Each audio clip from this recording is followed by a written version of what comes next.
What's up, everybody, and welcome back to Play the Fight Song College Football Show. If you're new to the show, we appreciate you guys tuning in tonight, and we got a little bit of change in the lineup. My name is Jake. I will be you guys' host tonight as Parks is off doing adult things, and I honestly don't know where he's at. But we called in the reliever. We got our guy, my co-host at the Iowa State Fan Perspective. My brother Justin's here, along with Jordan. Still got a three-man crew tonight. We got a lot to cover tonight. As a South Dakota native, I'm really excited. Our boy GA's already in the comments. He's interested. The main topic tonight will be the Mount Rushmore of college football. We will get to that. It's going to be wild. It's not just players. It's not just coaches. We went off the grid with this thing, but I don't think we're going to talk Ole Miss tonight. I think we're going to leave that off this space. But no Ole Miss. Doing tonight? I'm doing pretty good. Not gonna lie, I had a real tough time narrowing down this Mount Rushmore with there only being four faces on Mount Rushmore to get four things here. Yep. And GA, I saw your comment here, outlining, super curious on what the criteria is. The criteria is it's super loose. That's what it means. I mean, it's a pretty wide spectrum. There's not real columns or categories you got to check off to get your four pieces, but I'm excited to see how this goes because I got pretty specific on some of mine, and I'm sure you guys did the same. Justin texted me last night. I think, what'd you say, Justin? You're like, is there any rules to this? And that's we run our own show, Justin. We have no rules. So I'm assuming you're pretty excited to get just in. We can do whatever we want. Yeah, my Mount Rushmore got a little hectic. I had a hard time reeling in, stopping myself from coming up with ideas. So I'm excited to see what four make the final list. I'm going to be honest, Justin, after doing the Iowa State show with you and other things, out of us four, including Parks, and I'd throw Reese in there too. We miss you, Reese. Hope you're tuning in. You probably are the most creative thinker in this group. I don't know. You come up with no creative mind. No. I don't either. I'm already embracing getting just roasted in the comments when we throw this up as a clip on YouTube, but that's fine. Speaking of YouTube, follow us on all of our socials at Play the Fight Pod. Go check our TikTok, Instagram, Facebook. Obviously, if you're watching us on YouTube, appreciate you doing that. We've had a lot of people jump in the comments on specifically, I think, TikTok about our Would You Rather last week. About whether or not you'd rather win 10 straight games against your rival or win one national championship and lose 10 straight against your rival. Justin, I'm curious. I don't think you commented last week. What'd you think? No, I must have. I hopped on last week, but that must have been before I hopped on. But I would definitely take too, is what I'm hearing. I would take the national championship and accept the 10 straight losses to a rival. As an Iowa State fan, I've come close to experiencing this, especially with my 4 years of being at Iowa State, never seeing a win against Iowa. I mean, I got over it, and we didn't even win a national championship. So if we won a national championship, I would be unbearable. So what did it get up to 7? Was it 6 or 7 before they won? I think it was 7. 7. Yeah, man, that's true. I didn't even think about that. It was 7 Minnesota, 7 Iowa State, 4 or 5 Nebraska. All within, in one area. And then now it's 3 against Wisconsin. Yeah. Well, 2023 broke that one pretty hard. Yeah. We're not here to talk Iowa and Iowa State, although maybe some of our listeners would be interested in doing so. But we have a lot to get to tonight. Again, if you're new to the show, like and subscribe to the channel. We're covering college football for you guys all season round. There is no off season. I promise you on this show, we know that Sam Houston is an FBS school. So shout out to my shots fired at Pate for no reason. He had no idea. He had no idea he did it. I'm sure he was like, "How did I do that?" It's just one of those moments. He's yet to make a comment about it, and he better make one in his show tomorrow, or because we don't get that mistake here at Play the Fight Song. But as always, we're going to cover news in the sport. We got our Mount Rushmore at the end, but how we started. Each and every single week we're doing in the off season now. It's been pretty fun. Again, we had our Would You Rather last week. This week, here's my question for you guys. If you could pick just one more venue, you Live Like You Were Dying by Tim McGraw. You got only so many days left in this life. you have one venue you can pick in college football to see before your days on earth are over, where are we going? Maybe what specific game are you attending, or just what school do you have to cross off your list? Justin, I'll start with you. Where are we going? Yeah, I struggled with this one. This one was hard to narrow it down to one. I mean, being from the Midwest, there's so many different options, whether it's like a West Coast school or an SEC school or a Big Ten school. Like you got like the shoe with Ohio State, you got Autzen Stadium out for Oregon. But if I only could choose one, I think I would choose to go down to Death Valley and Tiger Stadium and see an LSU night game. I mean, you just get the history of that stadium and everything that's happened there, and then kind of to experience a night game down there, to experience that crowd, experience the like an SEC conference game at that. I think that's got to be the one that I choose. Well, good answer. That was my exact answer. I knew you guys were I was gonna say another one, but like if I had to choose one, that's the one it would be. Like going to an SEC night game at LSU, like I felt like that's going to be a hot football one. than that. A lot of people are going to want that one. So I was like, I think I'm going to let that one get touched on, because I think even if people like see a clip or see videos of it, will always say that that's near the top of their list, if not the top of their list, right?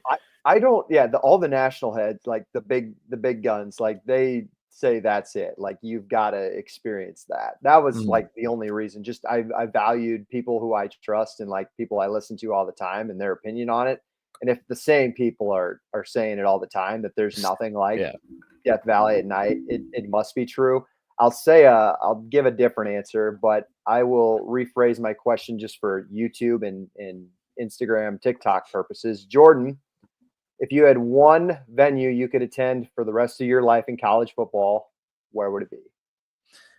Yeah, if there was one that I could go to, I'm going to keep it on campus. I'm going to say Neyland Stadium. Give me the third Saturday in October. For me, it went between the Rose Bowl and this. And I said the Rose Bowl because just the atmosphere and what it means to the Big Ten, what it means to the University of Iowa, and just the entity of college football, right? That whole shebang. But then I kind of thought to myself, you're going to go, you're going to kind of tailgate. You might see the Rose Parade. You go to the game. It's beautiful. It's a ton of fun. Instead of taking that off campus like they are some of our games, let's go back on campus. I'll go to Neyland because it's one of the bigger stadiums, always ruckus. Tennessee fans are insane. Third Saturday in October is their biggest rivalry. And I think you just throw me on Rocky Top, I think I'd enjoy the hell out of it. So I would take Neyland in this situation. Good thing I let you go first, because that was like going to be my second option. Our boy GA gets in the comments and he says that he agrees. He's only 6 hours from Death Valley. Yeah, I don't know why the hell you haven't been down there yet either, GA. That's I don't know. That's the mecca of college football. If you bring somebody over across the pond from Europe, like where are you taking them for one game? It's got to be Death Valley. But I'll go on the opposite side. I'll go to the day game. Well, I guess it is a night game too, but they switch it up between day and night. I'm going to go just the whiteout at Penn State. I thought about this. I was like, well, I don't want to give another SEC team. And I was like, I've heard a lot of people say that the Big House is actually, for as much as it holds, is kind of overrated and it's pretty quiet. Don't shoot the messenger. That's just what I've heard. Ohio State, I feel like, I'm just going to say it on this podcast, it feels like a bunch of kind of entitled fans, like they kind of sit back and they don't really have a bunch of home games to get excited about. I will say they really, they stood up to the test in that playoff game versus Tennessee. I thought that crowd was awesome, even though it was halfway orange.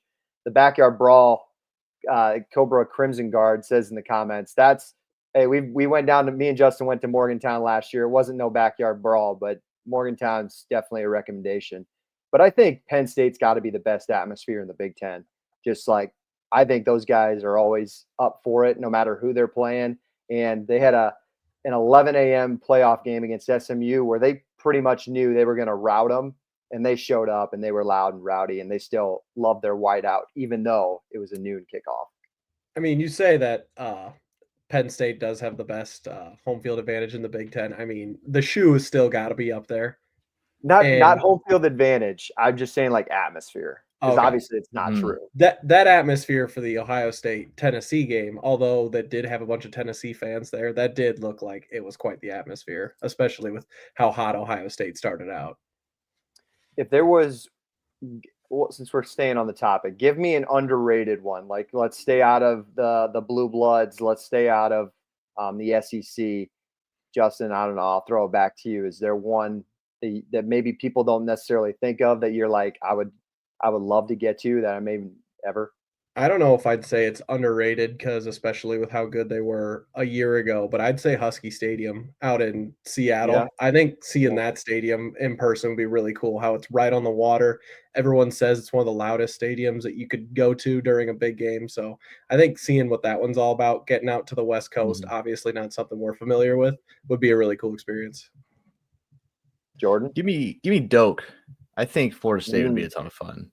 Not last year. That's one I'd want to be there. But after the renovations get all done and stuff. But I think that'd be one that I'm like, I like being in seat plenty early to see all kind of the intro stuff. That's one I'd want to like make sure I'm in my seat so early so I can see the whole shebang, the pregame show and everything. So that's one I always thought was like for ACC stadiums, like good atmospheres, nothing that blows you away. That one, when it's hot, feels like it's up there with the best of them.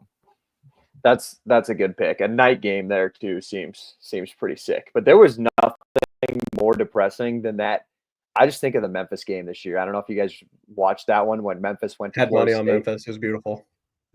Just like the renovation just made it bad because you're missing like 20,000 seats. And on top of that, just the world is crumbling and they can't even score like 16 points. That was depressing. It was a really rough year for Florida State in many ways, but they were even being accused of pumping in crowd noise for a lot of their games, which a lot of stadiums do. Like really goes under the radar. I first noticed that when we went down to Oklahoma for Brock Purdy's last year. I thought they did. We went down to Norman. They were pumping in noise and they were like keeping it really loud until like 10 seconds left on the play clock. I think there's a lot of Nebraska teams does that so bad. I know, it's like it's so annoying. It just tell he's snapping the football. It's crazy. But back on the Florida State thing, I'm really interested to see how that fan base turns around going into this next year because they got Alabama at home first game of the year, like August 30th, isn't it?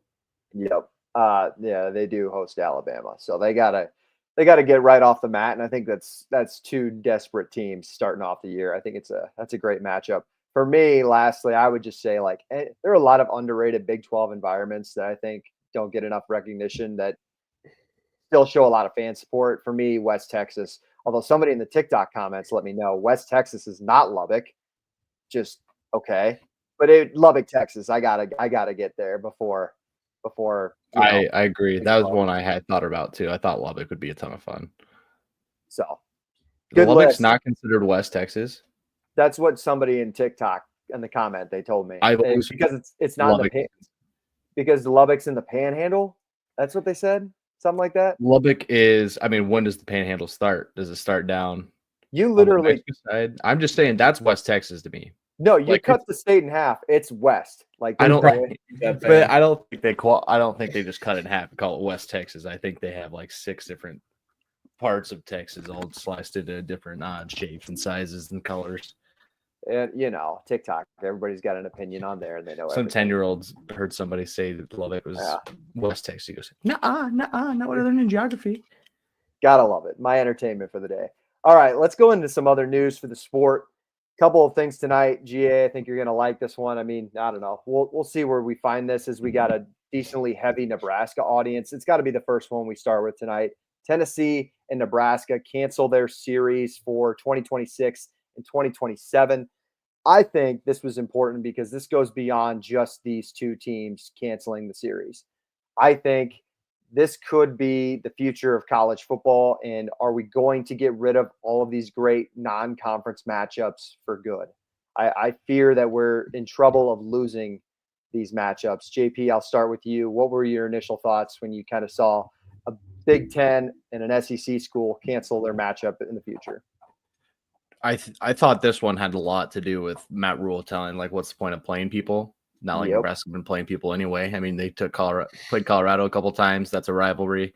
For me, it does suck because it is kind of killing a lot of this. It's like, okay, well, let's play easy games, and then hopefully we get an easy conference schedule this year. It's our time to, get the Northwesterns, the Purdues, the Minnesotas, the Rutgers, the Marylands, and that stuff, and then, make your run at 7, 8, 9 seeds somewhere in there.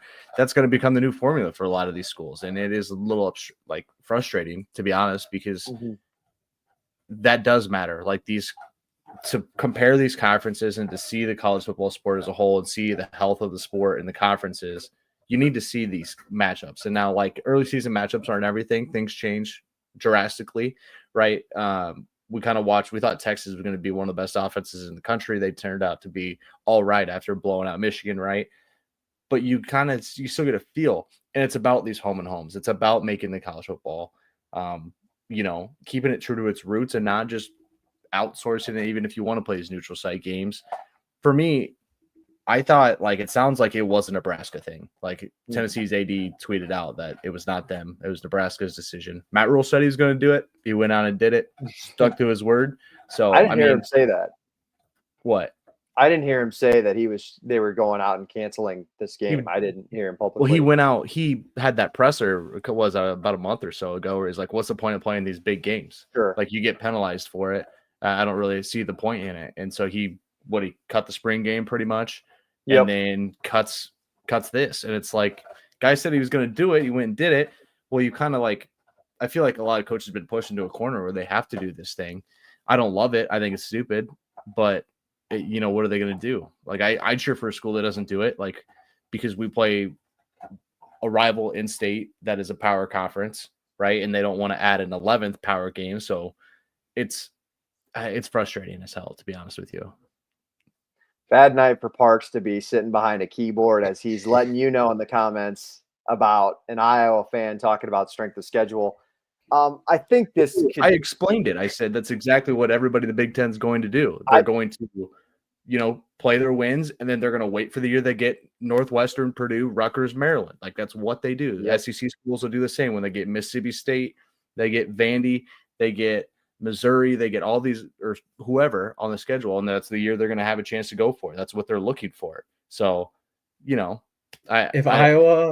the Big Ten if other teams start like backing out of rivalries is where I'm really going to draw the line. Like, if say like Iowa were to back out of like the Iowa State rivalry, that is where things would really get serious, because that's where it really starts to hurt the sport. Because I mean, on the surface, it sucks to see stuff like this, like these big home and homes against these big brands like Nebraska and Tennessee, like, cancel their game, because that was kind of one of the pitches of the expanded playoff as well, is you'll be able to lose some games. So we'll get more big time games. Conferences are going to get bigger. You're going to be able to expand and afford a loss here and there. So I don't know if I really see it going away fully, because I think with how the Big Ten and the SEC are progressing, there's a lot of talks of them having like maybe like a Big Ten SEC challenge, where maybe there's like a non-conference game every year. So we may get more manufactured games like that, but kind of these big non-conference games that we're used to probably won't be as typical. At least the home and homes won't. I think a lot of those, some of those, it'll be your neutral site game. Yeah, some of those stupid neutral site games are probably going to keep going. Yeah, those week one neutral site games, I think we'll continue to see more of those, just because those are a money grab for some of those big corporate conglomerates. So I kind of see those sticking around. Again, Justin, I completely agree. Once you start getting rid of these non-con rivalry games, I think that's where it hurts. That's where it's kind of funny. Like, I'll back Iowa here for a second. It's helped that Iowa State's been legitimate the last 10 years for their strength of schedule in the non-con. But, like, Nebraska could go grab, their historic rivalry with Oklahoma or Colorado again. They could renew that if they really wanted to. But I mean, they did it once with Oklahoma. Yeah, I mean, what do you want out of Iowa? They play a 9-game conference slate. They play one more power in the non-con. Sorry, it's a rivalry in state. I'm on your side. You got to go get your 2 wins. Like, that's what's going on. I know. I'm just saying. I'm not. I would love Iowa to go get Notre Dame one year. I've been a big fan of, but they're not going to cut out one of those bye games to go play Notre Dame, because they're just not. They would be the only team in the country to play 11 power conference games. As conference schedules expand too, this is probably going to become more common. But one benefit of the playoff is we are getting to see some of those home playoff games where teams out of conferences obviously are going on road games to play each other. So that is one small benefit of it. We talked about this, was this last week, 2 weeks ago? We talked about this new playoff expansion. It's kind of funny how the playoff expansion talks are kind of correlated to these series getting canceled, because I think this is exactly what the SEC and the Big Ten wants. Once they get their 4 auto buys in the new 14 to 16 team playoff, this allows these teams to, now they can schedule, Tennessee and Nebraska can schedule these games, and there's really no consequence to losing, because hey, our conference is going to get 4 teams in no matter what. The Big Ten, same thing. They're going to get 4 teams in no matter what. You have no, for case and instance, last year where we thought the SEC was going to be, maybe a 5-bid league, and it just didn't end up being. They want the guarantee. They want the guarantee for the money and for security. And I think if we get towards maybe a 4-team or a 4, what do you want to call it? A 4 auto buy system with the SEC and the Big Ten, you will see these non-conference games be scheduled more, because it allows Nebraska to play an SEC school and it vice versa. But you won't see, I promise you're not going to see any of these conferences playing a Big 12 but an ACC school. If that's the case, those games are going to start those auto bids would start in 26 and 27. So you'd think they would keep the game unless there's something else at play. It's not written in stone yet. That's why I think that's why they're waiting. If anybody knows, it would be them, though. Maybe a good point. I would say my last thought on this is, if there is no automatic bye with like 4 teams getting in from each of these conferences, I don't think there is a solution for keeping these fun big power 4 non-conference games. I don't know if there is, because just like Matt Rule said, he's a big one thing. I don't love Matt Rule, but he's very transparent and he says what he thinks, and I kind of appreciate that about him.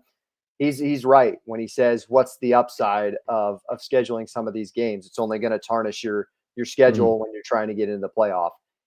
I think it starts with the committee, and we all know we can't trust the committee, but if you do want some change, it starts with the powers that be, and it starts with the committee actually valuing an emphasis on strength of schedule when it comes to the selection process. Like, got to bring in quad 1 and quad 2 games. If we don't get to these 4 automatic conference, selections, the committee has to value Tennessee scheduling Nebraska, and they, the result of the game. They also need to value your conference slate for the year. Like, instead of being like, oh, it's our year to like shoe in. No, you might be like closer to a shoe in if you go 10-2, 11-1, right? But you also might not be the higher seed because you got the easier schedule this year. Like, that also needs to go into account, which is what I'm, kind of getting at with everything. Like, it has to be not just non-con, it has to go in conference as well. Like, that has to be held accountable, because they chose to make these conferences bigger, to take more money out of it, and then to put 4 teams in there automatically, we're presuming that's what's going to happen. Then that needs to be in the formula too. Otherwise, what are they going to have to choose? 1, maybe 2 teams if Notre Dame's not good? Like, 1 team a year they're going to have to select, and what's coming from. It's coming from one of those 2, one of the 2 money makers. Yeah. So, all right, we'll put a bow on that. Just kind of say, I know that we kind of crapped on Nebraska for about 2 seconds there, but honestly, these are 2 big brands in the sport, and we don't want more of this. We don't want these series canceled. We want big time programs playing each other. So we're going to continue to advocate for it. The second piece of news, then we'll move on to our Mount Rushmore segment. Northern Illinois announced that it will be joining the Mountain West. We knew that for about a couple of months, but now they will be joining the Horizon League in non-football sports. So they will be leaving the MAC, and they will be competing in the Horizon League in basketball. I think they got baseball. You go down the list. You name it. What are your guys' thoughts on this going forward? Are we going to see more teams kind of make these moves in college football, joining, is the group of 5 going to become the group of 4, where a bunch of them come together and join the Mountain West, and then they just kind of join other conferences wherever they go when it comes to basketball and other things?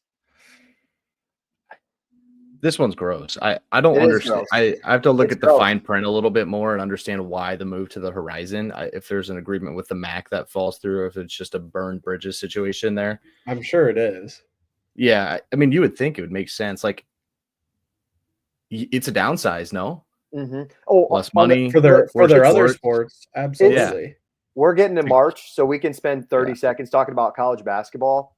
The MAC to the Horizon League is disgusting. Like the MAC is a good, group of 5, whatever you want to call it, non-power basketball league. Not necessary NIU for is us to be bashing on teams like Albany and Vermont.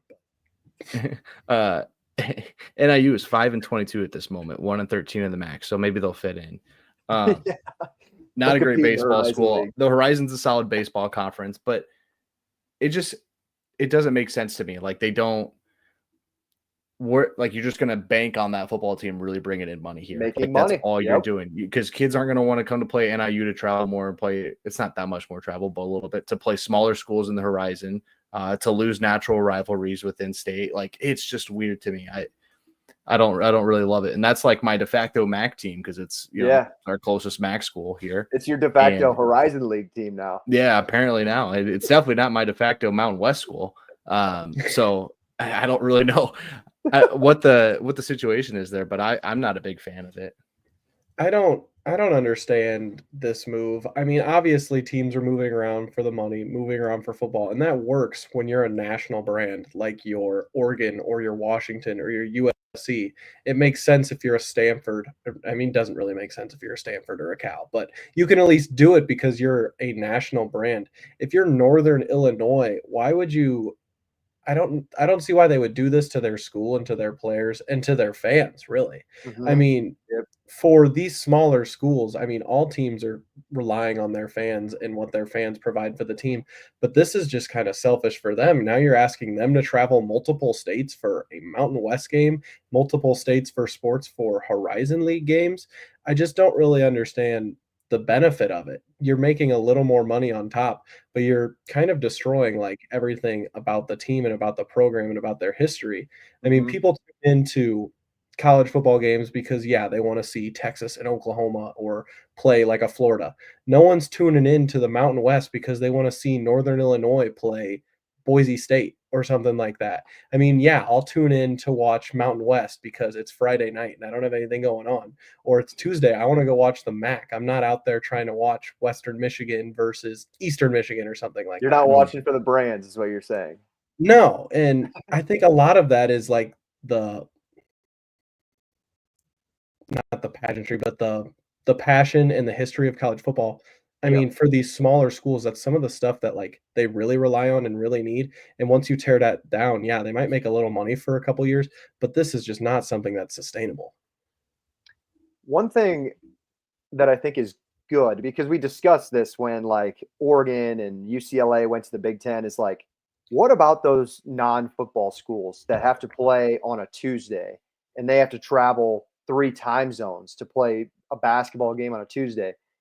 At least this geographically makes sense for like those non-football sports. So for the student athlete, I think it's going to be nice. It's going to be easier on their bodies. These are kids who are not making a ton in NIL, so they're actually real student athletes. It's really not great for the other sports, though, for the Horizon League. I mean, no, as competitive-wise, no. I agree. But I think the option would have been playing in the Mountain West right now, which does Northern Illinois have the money to send their kids over to Wyoming and to Colorado State in a baseball series, in a softball series, in a swimming meet? I don't think so.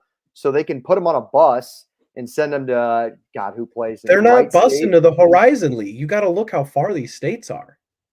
They're not busing to that league either. Kentucky. Yeah, I was gonna say Northern Kentucky, close. Cleveland State's in that. Yeah, a lot of Wright State. Some are northeastern schools.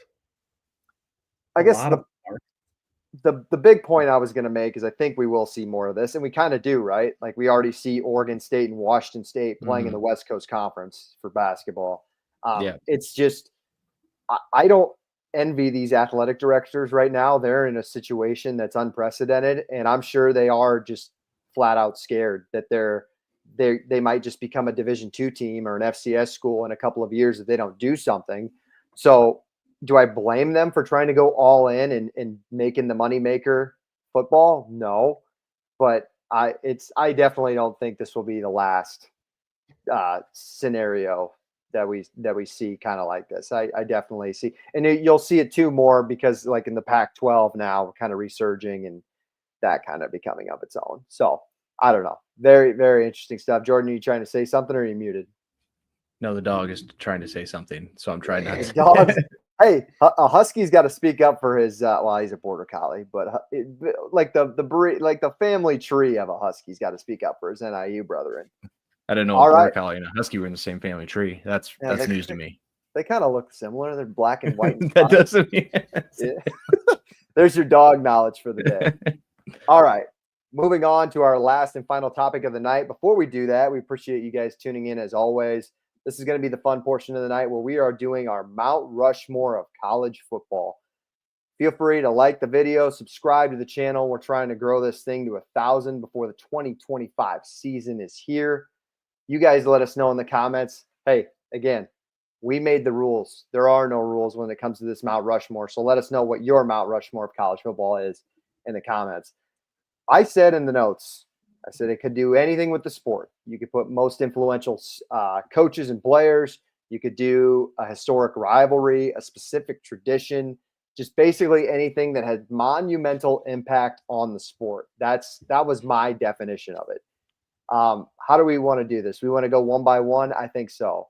So, Justin, you want to lead us off tonight? Give us your first Thomas Jefferson of your Mount Rushmore college football. Are we doing one item at a time or four picks? Because I don't know how much overlap there'll be. I think just one after the other. So Justin will go, then back to you, Jordan, and then I'll go, and we'll see if we have similarities. Okay. So Justin. Okay, so I'm just giving one pick right now. Yep. Give us your first one. Perfect. And I just before I start, I want to preface that like on the doc you've got can be in all caps anything with the sport. So that's what we said. I was thinking anything.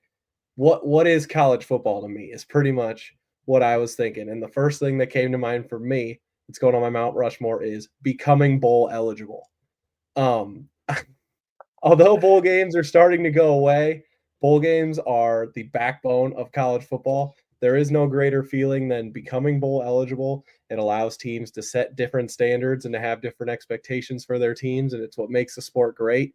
The bowl games, I was going to pick a certain bowl game. Maybe I will later in this list, but certain bowl games are all wacky and unique in their own way, and I think it is what makes the sport unique, and nothing says success like going 6-6 and getting to go down to Louisiana for a bowl game. Nothing brings a smile to my face more. Like I think I'll remember for the rest of my life. Where was I for the 2024 Hawaii Bowl on Christmas Eve when I'm a few, Christmas cocktails in, and we're sweating. God, who was it? San Jose State and USF. That's right. San Jose State, USF went to triple overtime or whatever it was. I mean, that's college football. That is college football at its core. There. That's interesting. I like it because it's kind of like the founding fathers.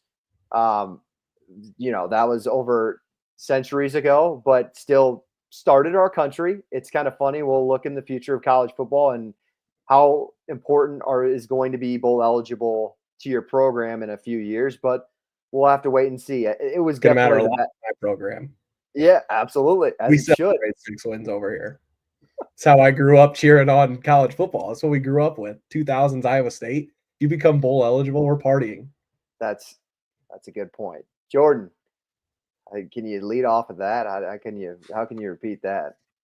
Yeah, give me the 1980s Miami Hurricanes. You want to talk college football things that mean something to the sport in college football? The 1980s Miami Hurricanes are like the definition of the sport. Just kids getting paid under the table, unreal amount of professional athletes, swagger, fun, excitement, and just revolutionizing the way people look at a sport, look at a team, at the game, and more eyes on the sport, right? So like there's teams throughout centuries that kind of fit that mold, but that's one that I think once 30 for 30 got their hands on it, it became more of a story to like the younger generation who didn't maybe live through it maybe didn't have the chance to really understand it even during the 2000s Miami teams. That's a good point. I would be curious the 1980s Miami teams are probably like what started the popularity of the sport. But that's a great pick. I will go. I don't know how popular this one is, but I'm going to go the BCS. RIP the old BCS. I think the BCS shaped the future of college football. Now it's in historical context, but we don't get the 12 we don't get the 4-team playoff. We don't get the 12-team playoff. We don't get the 16-team playoff, and whatever this playoff ends up being in 20 years, we don't get any of that without the BCS. Fun little fact. I don't know if you guys used to know this, but people just used to win bowl games in the 90s, and then the next week they were like, that's my national champion. So we need to do that for a year. Can you imagine a day on Twitter? It would just be fantastic. Your national champion would be the Oregon Ducks this year. Actually, it would be probably great we could probably make a 3-hour live episode out of that. It'd be fantastic for content. It would be great for ratings. But the BCS started where it was a computer, but it decided hypothetically the two best teams were going to meet on the same field at the end of the year, the last game of the year, and we were going to crown a real national champion. No co-national champions, none of that. So I think it was a more progressive idea that was made, and it's transformed now into, for better or for worse, however you want to say it is now with this new playoff. The BCS started all that. It's crazy how teams could just like let a computer decide who the national championship was and be okay with it. But, they were all right with it because they had bowl games. That's true. Well, sometimes the computer was they had their bowl games. Some people like the committee. I'd take a computer over some of these people in the committee that watch, quote unquote, watch the sport. I'd just let a computer pick it. That'd be fine by me. I mean, we did that for 10 years in video games. NCAA 06 just put 11-3 Ohio in the national title because they beat somebody. All right. Absolutely. We'll go back to you, Jordan. What's your number 2 on your Mount Rushmore? Do you want to snake it? Do you want to go again? Sure. That's fine. I don't feel, because we can overlap in this one where like last week we were picking different guys, but we might overlap. Nonetheless. I'll go Nick Saban. Yeah, I had that one on mine. I figured somebody else would have Nick Saban, but I got the BCS and Nick Saban. He just shaped this new century of college football with a dynasty that quite frankly, we've never seen before, maybe outside of like Newt Rockne in Notre Dame back in God knows when that was. I think it's I don't want to get everybody riled up, but are we sure Nick Saban didn't start the SEC bias with the entire league rubbing off of his success? Now I know, Georgia won back-to-back and LSU won in 2019. We got all of that. But there was always different national champions we used to have all the time. Florida State, we had Auburn, we had Ohio State, we had USC, if you want to go that far. Like, it didn't always used to be SEC after SEC. Well, you'd have your very random LSU, and then you'd have 2 or 3 Nick Saban titles. And then you were always just like, the SEC is the best conference in college football. No, it's just one team that's above the rest of everybody else. And so everybody kind of piggybacked on that. I don't know. That was just kind of something that came to mind. And it's really changed the way conference realignment has been formed. And now the SEC is sitting tall above pretty much everybody else with the additions of Texas and Oklahoma. Did that start with Nick Saban? Like, what if Nick Saban never went? What if he just stayed in the NFL? Does this conference realignment look different? Kind of does, in my opinion. That's what came to my mind when I put him on my Mount Rushmore. Yeah, I think all the reasons I had him high on my list. I just didn't think I'd get him round 1 or round 2 if I didn't take him round 1. But I thought take the Avis Canes there. Do you agree? Do you think there's some narrative that has to do with like his success and how there's a lot of keep up, right? Now? Just keep it up with the Joneses, down there. You had to find a way to, put money into your program to even remain relevant in the conference in some ways. And it's kind of like that in a lot of sports. Like once somebody takes off, a lot of money will flow in just to compete because people get sick of losing, right? Or sick of hearing people win or whatever the reason may be. But he took it a whole different direction from my understanding that Tuscaloosa was dealing with a lot of booster issues and a lot of people who had no business having their nose in a football program had their nose in a football program. And he came in and said, nope, my way or the highway. And they let him do his thing, and they were rewarded for it. He definitely helped them get their stuff together, but the SEC was still pumping out NFL players and had a lot of really good history and a lot of really good teams before and after Nick Saban. I agree. Just makes you think. Yeah, Jordan, let's go to. I'll let you think about it because that will. I have mine. Okay. No, I don't want it. I want to. Oh, you're going to go different. Yeah, okay. I don't want to double dip. All right. There's multiple things on here that I think I could go with, and I think I can give one of these at a later date or later round. So I'm going to do that.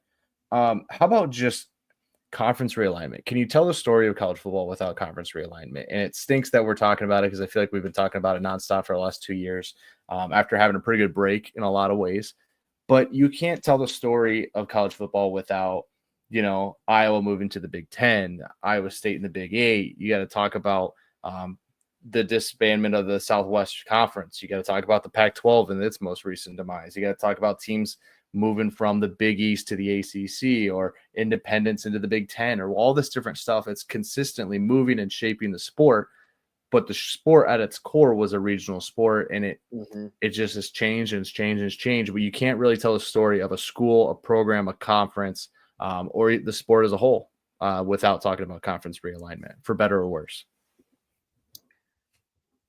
Yeah, we could spend a whole episode on conference realignment. It just makes you, I don't know. I try to really just soak in like this 5-year period of college football when obviously Justin and I's team they're performing at its highest, just because I have no idea what the future of the sport is going to look like. And if we will still have like just the same, I don't know, feel of it in 10 years, or is it all just going to go away and is it going to feel more professional? So I've been just soaking it all in as much as I can, more than I really have with college football, I think, at this point. So that's a good one. Justin. Yeah. Can we get a highlight on what GA's last one was? It's not my pick, but I feel like that just I'm mad at myself that I didn't pick that. I was saving it for the end. That was going to be my honorable mention, but we'll throw that up there. If you're listening to us on podcast, GA throws in the comments, as he always does with his good insight. The 2007 season, the epitome of just let the games happen, man. Yeah, the epitome of what's the word that NFL uses parody? All the time? Thank you. The epitome of parody is the 2007 season, where anybody could beat anybody on any given field. And if you were a top 2 team, it was the worst time to be a top 2 team. And you had USF up there in the top 5. You had Kansas playing Missouri as a top 5 matchup, just like stuff you really like almost felt fictional. And that really, really happened. So good pull there, GA. Justin. Yeah, I'm astounded I didn't come up with that one myself. Good pick, GA. Well, going off the back of what Jordan just picked, it's funny that he picked that one before me because my pick's going to be the Southwestern Conference as a whole. Okay. Southwestern Conference. The Southwestern Conference. Okay. I wanted to pick that one because it was the start of conference realignment when it disbanded in 96. And I think it was just the epitome of what college football was at that time, having the regional sport, having all of their teams except one being located in Texas, basically just thriving off of old rivalries, regionality, and hate towards each other. Basically before conference realignment, before things fell apart for college football. I just feel like that's some of the stuff that the sport is missing nowadays. And it's just some of the stuff that made college football great and defined it as what it was. I think you did there. Yeah. My question is, E. You guys answer this for me. They're able to make a whole conference out of essentially one state. Do you think that college football in 20 years could be seen as like baseball is now, where all we do is kind of live on the glory days? Like obviously 2 different sports. Yeah. I think football will always be like, are we going to just I could see it. I'm not saying it's going to happen, but I could see it being man, maybe really had it figured out over there. It was pretty sick. We talk about the 2007 season. We talk about the Southwest Conference. We talk about all this stuff, and it's like, God, is that all we're going to have as a sport in 20 years, where we just talk about how fun the regional rivalries used to be and stuff? I really hope not. All right. Justin, we'll just go back to you then. Give us your third one. All right, let's look here. My next Dude, pick is deep in the going to well. be Lee Corso's headgear. It's gonna be my third pick. I don't think you could tell that if you were to start a documentary just talking college football, I think in the first 2 minutes you could almost start the documentary with Lee Corso making his first pick on College Game Day and throwing on the headgear. You've got College Game Day and all that encompasses and the excitement that it brings to fans. You've got the headgear, bringing in the mascots, showing off the team logos and all that, and just doing it for as long as he does. It's tied into the video games. It's tied into everything that the sport is. And you could just tell with the last couple of years with Corso's decline and him not being on the show as much, it just doesn't really feel like the same. It doesn't have that nostalgic feel. And it's just one of those first things that I think of that I love growing up with college football. We're trying to hold on to that so bad. And I love Corso and I love the essence of it. And like we grew up with it, right? So we never want it to go away. But I'm doing it for like 30 years. Yeah. Have you seen that meme of like it's a very skinny, frail cow and this farmer's trying to squeeze all the milk he's got left out of it? That's like Game Day with Lee Corso and the headgear. Like they're just trying to now Corso just gets on the stage for the headgear and that's it. That's what people tune in for. What it again? It's got it's the biggest game of the week, and who cares what his pick's about? But it's something to get behind, and it gets people excited. Absolutely. All right, I love that pick. Good pick, Justin. JP, number 3. That gets a lot of positivity out of your guys' picks. I'm now realizing that conference realignment, once it goes on a graphic, is going to look like negativity or like I like psychotic things. No, it's all right. I'm just thinking you can't tell. I'm thinking Mount Rushmore, like tell the story of college football. Okay. And you need these things, right? Sure. I'm going to go. I had in-state rivalries specifically. I think I'm just going to do rivalries, right? Like, what are your guys' thoughts? Like, what's the smarter move? Because I'm thinking in-state rivalries because it's probably how a lot of it started. You got to go rivalries because I think it's rivalries because then you're like, I was trying to think Michigan, like Ohio State. You're pushing out Notre Dame, Miami. I'm just thinking like how like a lot of Georgia, this probably Florida. started was in-state stuff, right? Like your Virginia Techs, your Montana State, Iowa State, Oklahoma State. All the Texas schools obviously don't dislike or don't like each other. The Florida schools, but then I think bigger picture because now I get if I'm going to the FCS level, I'll get South Dakota State, North Dakota State, and then I get Iowa, Nebraska. It's a newer rivalry in the essence of it not being played as much, but I get third Saturday in October, I get Michigan, Ohio State. I think, can you really tell the story of college football without the true hatred that people have for other schools? Like, and the real pride that people have and just the bragging rights they want. That's the essence behind a lot of the scandals in the sport. It's why people want to consistently win and, spend all this money. It's why things are changing. The schools are wanting more money. It's all coming back to beating that whoever's across from you. In a lot of cases, the person you hate the most or the school you hate the most, right? It's like you have to have that one. We talk about this Ryan Day stuff, like, oh, they got to be Michigan, or they're going to fire him.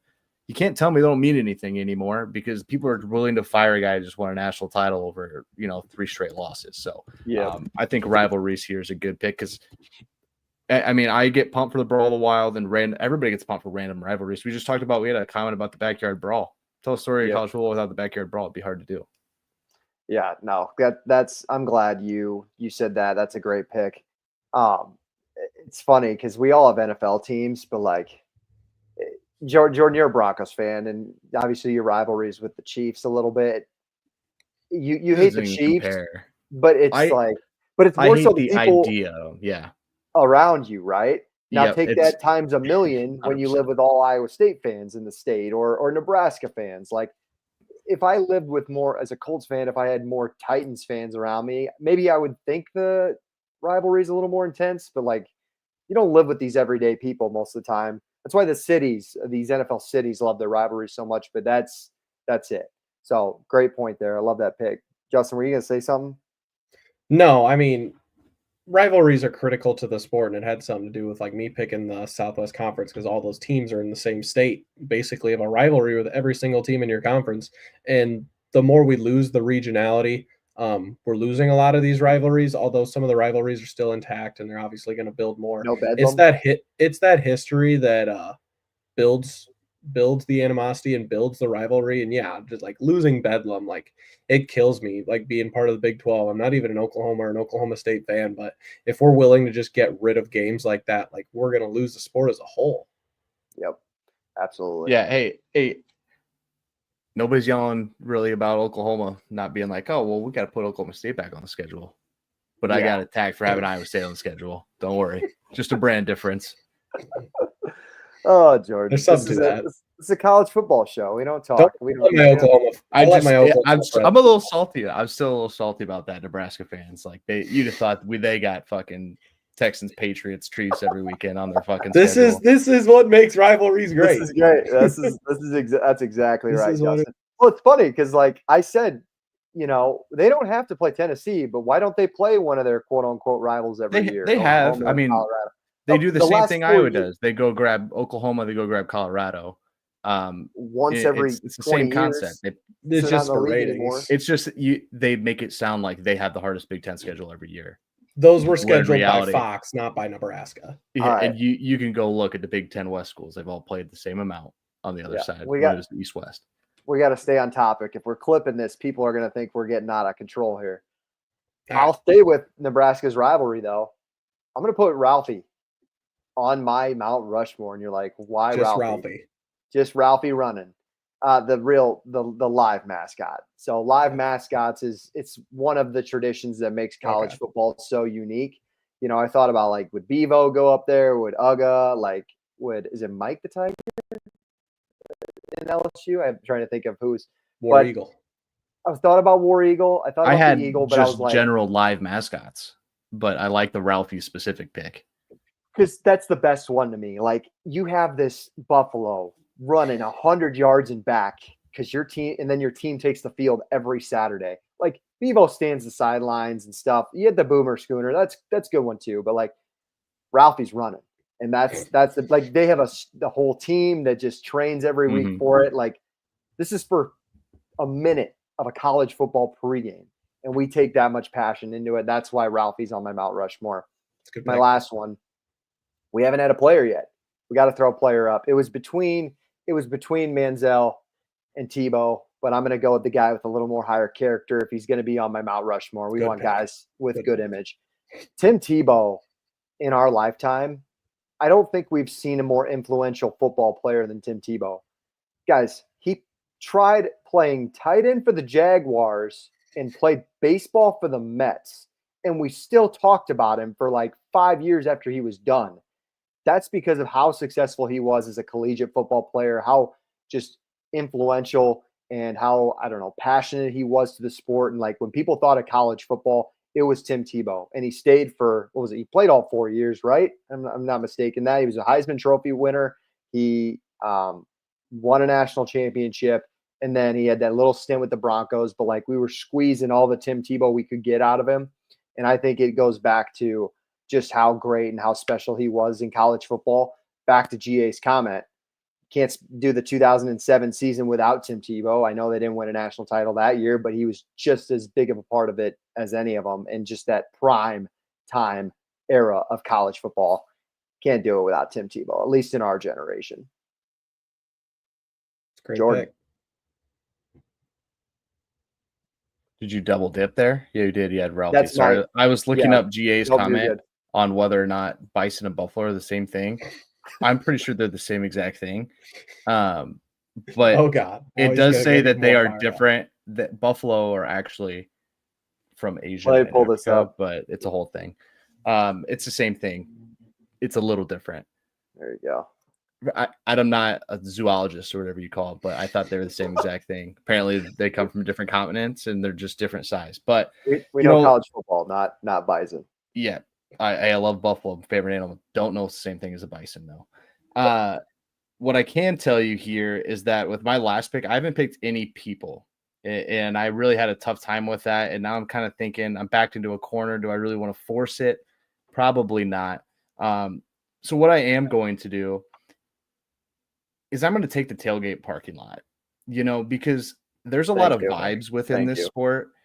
And I had a couple other on here. I'll honorable mention them. But if you're going to take there's a lot of vibes in the world, right?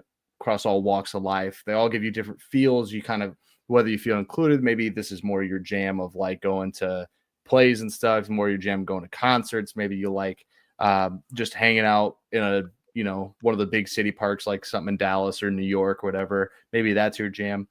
Some people just love it. And the vibes of a 6 a.m. bush light with a little captain and rum on the side and just random works to eat and just mingling with like 10 to 15 people, some of your best friends in the world, plus all these randoms that just show up throughout the day, right? There's just a different vibe about it that's hard to explain unless you drop somebody into the situation and had them experience it. So you kind of have to just take tailgates in and of itself. And like everybody's got their different ones. Like Iowa State's very parking lot centric. Iowa State's got Melrose, the Grove at Ole Miss, and all these different places. I think I'm just going to take the parking lot one because you're so crammed into one spot. You kind of have to talk to everybody around you, whether you're with them or not. I think that's my favorite one, Jordan. Good poll there. There's two things I think on this earth that can just put all people's differences aside for about 3 hours. And it's concerts, when people have a love to share of music for concerts, and a football tailgating parking lot. I think is where you find all these people from all walks of life, and they share one commonality with the passion of your football team. And that's where they share that bond before you head into the game. I like this year, Iowa State played a ton of night games, and every time they won, we always went back to the parking lot and had like one extra, and we were probably one of 10 people left in the actual parking lot. And I don't know what's in store for just in general the program in the next 10 years, but like those are one of my favorite core memories as my friends start to get older, and you just kind of hold on to that stuff, like being there with Justin and my buddies and just sharing one more beer after a great day and a great win. So I appreciate you throwing. Yep, one more football pop is exactly right. It's where it gets its name from. It's where we fell in love with the game, playing catch in the parking lot before the game. There's nothing better in the anticipation before the event, and there's nothing better than tailgating with the buddies, getting ready for a Saturday college football game. All right, Justin, you got the last one. Can you top the best pick so far? I'm going to give it to Jordan. I don't think so, but my last pick is going to be NCAA football, the video game. I was just going to go with NCAA 14, but I think the video game as a whole kind of has to get its representation because of how it came back this year and the effect that it had on our generation growing up, from the likes of starting your own dynasty, being the coach of a team, and getting to immerse yourself in like college football as a whole. It's kind of like anyone who's a college football fan now knows what that feeling's like, going through a dynasty, starting at a lower tier program, building your way up, or even Road to Glory. You get to experience what it's like to be a college football player, make your way up through a program, try to win the Heisman. And just the fact that NCAA 14 had on us as a culture with video games and the people who love the sport, that game just became so nostalgic for a lot of us. And even like in the last 2 years, people were still playing it religiously. You get together with your friends, you get to bond over old college football teams, and it's just something that you can interact with at any point in time, even when the season's not going on. So I feel like that video game's got to get a reference here. Yeah, I think I had like just the invention of it in general, like the idea of like the first one, because I think it was called Bill Walsh to start. Yeah, just that entity is, I mean, it shapes a lot of people's understanding of the sport in the schools that they'd never heard of or never get to see too, right? Like there's people, we are included in this, by the way, who are fans and or follow schools because they've played at us in a video game, right? Absolutely. They may never step foot on campus, but they knew and kind of like, I don't know what the right word is, like enthralled with like this idea of this school and its brand and its people. I've got a buddy who follows like pretty much every Texas State football game they've got, because in NCAA 14 they were the worst team, so that was his team on there, and he would try to make a dynasty every single year to try to win a national championship. And now they've gained a fan of that school. So it's just the cool stuff like that that's really helped build the camaraderie of fans. Absolutely. I feel like. Yeah, and schools have leaned into it recently. Like I think once COVID hit, like COVID kind of like schools leaned into it, And then once like the announcement of this new game came out, people were, I mean, they're all in now for sure. And I hope they still continue to do that, you know, for the younger generations. And, you know, some kid's going to grow up with the biggest Middle Tennessee smile on his face because he just loves the Blue Raiders because he's played out of them a couple times in some dynasties. That's the second Texas State mention in the last 2 or 3 weeks on this podcast. Of course it is, because that's how we talk around here. Is all 134. Now 130. Are we now 136 with Delaware and Missouri State? We're 136 now, right? 136. Probably need to update that one. Oh boy, all 136. But that's a great pick, Justin. Well, you both have the game, but Jordan, I know you play Dynasty. Like for those who don't have the new game, how hard is like the rebuild in this year's College Football 25 Dynasty? I love it. It's what should be hard. Like, right? Like you had, everybody knows that people are like, they were Eastern Michigan national champs in year 2. It's like, yeah, realistic. 5-star signing, you know, tomorrow. It's just like you literally played older NCAA games because you like the recruiting more and it was a little tougher. I think this one's great. I picked ULM. That was a really hard build. And then the game itself is a lot tougher, which I think helps a ton. When I was living with Ty, shout out Ty if you're watching. We had the game, and I think I didn't even be a head coach. I was a coordinator. I think I was a defensive coordinator, and I picked Louisiana Tech. Go Bulldogs! Both tries. I think I tried it twice. Got fired both tries.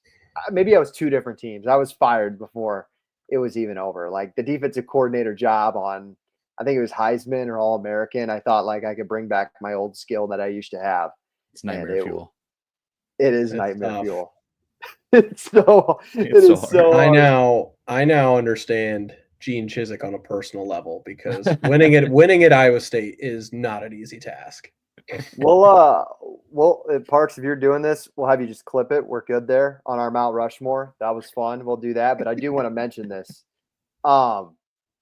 Me and my buddy played 2K25 golf this weekend. Guys, these video games are getting out of control. Which one? The new one or an older one? The new PGA 2K25. It was the hardest thing I've ever played in my entire life. I don't want my golf games to be too hard. It's crazy because like you grow up being good at video games and like you play like these old heads and you're like, oh, like they suck. Like I'm never gonna be like that. Like I'm always gonna keep playing. I'll have some sort of skill, but like I was playing yesterday. One of my buddies convinced me to hop back on Fortnite because they got the old map. And I'm like, I'm officially unk. Like I can't do a thing. Like there's no, I can hide the whole game and maybe get in the top 5, but I'm not gonna be able to do anything. It's like it's crazy. It's the same thing with NCAA football. It's like makes your heart hurt. We need to get a trophy, a Play the Fight Song trophy for the college football games, you know, and just pass it around. I mean, it would stay here most of the time, but just like so you guys could see it, you know. Unbelievable. Unbelievable. All right, good talk. I know that this podcast, we are big advocates for the video game. That was some of our best viewings, is some of those segments we've done on that video game. So good one to finish up on, Justin. Before we head out of here, gentlemen, anything else we got on the docket? What's on store for the rest of the week? Hey, warm weather, love it up. Yep. Find yourself a patio, grab yourself a brewski, enjoy yourselves. I know the Midwest is getting warm. I don't know if the rest of the U.S. is. GA, you're down in Texas. It's got to be. Is it hotter or colder down there right now? Weather seems to be acting up a little bit, but yeah, enjoy yourselves. Digging in a little bit college basketball, college baseball, but we're here every week continuing to talk. Yep, continuing to talk college football because the news doesn't stop with this. Absolutely. Great to say. March is coming, but guess what's staying the course? College football here at Play the Fight Song. So appreciate you guys tuning in. That was our Mount Rushmore of college football. Before you head out of here, like and subscribe to the channel. Follow us on all of our social platforms at Play the Fight Pod. It is always great to hear that jingle before we get out of here. My name is Jake. That's Jordan. That's Justin. We will see you guys back here next week. As always, without Parks, I'll get us out of here. Let's play it.